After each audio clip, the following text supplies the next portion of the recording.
Pirated SPG. Striktong patnubay at gabay ng magulang ang kailangan. Maaaring may masiselang tema, lengguwahe, karahasan, sexual, horror o droga na hindi angkop sa mga bata.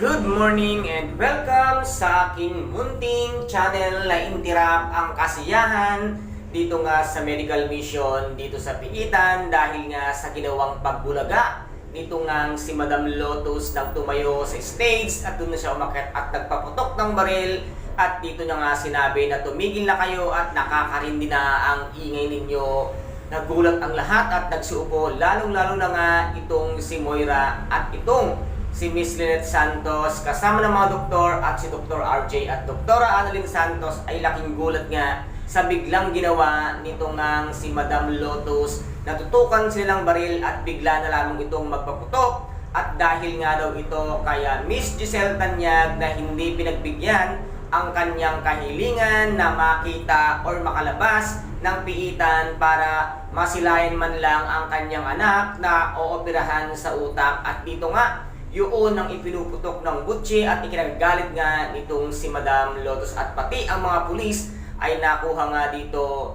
ni Madam Lotus dahil sa tulong ng kanyang mga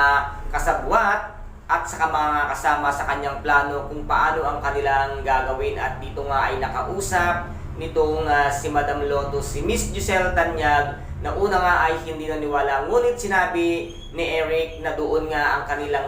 medical mission sa Piitan kaya naniwala na itong si Miss Giselle Tanyag at nagkausap nga sila at ang hiling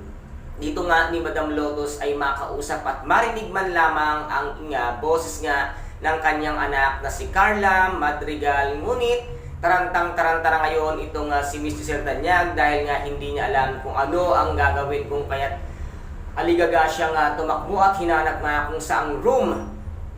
na confine itong si Carla Madrigal na anak nga ni Madam Lotus at dito nga ay nakausap pa ni Madam Lotus ang guardian nga ni Carla at dito nga ay nakaisip ng paraan itong si Justin dahil gusto lang namang marinig ni Madam Lotus ang boses nga nitong si Carla na kanyang anak at dito nga ay nakagawa ng paraan itong si Justin at si Giselle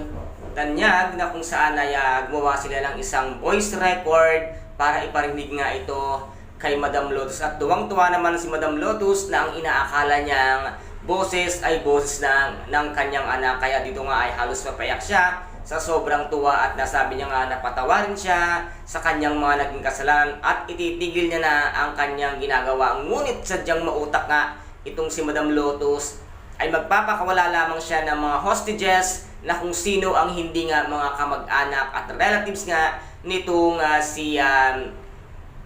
Miss Giselle Tanyag. Kung kaya dito na alerto ang lahat at nagkaroon ng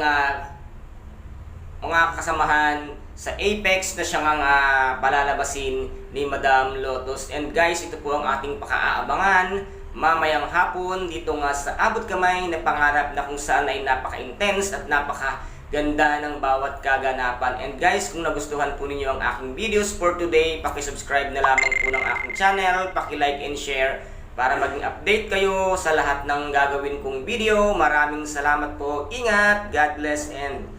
bye-bye!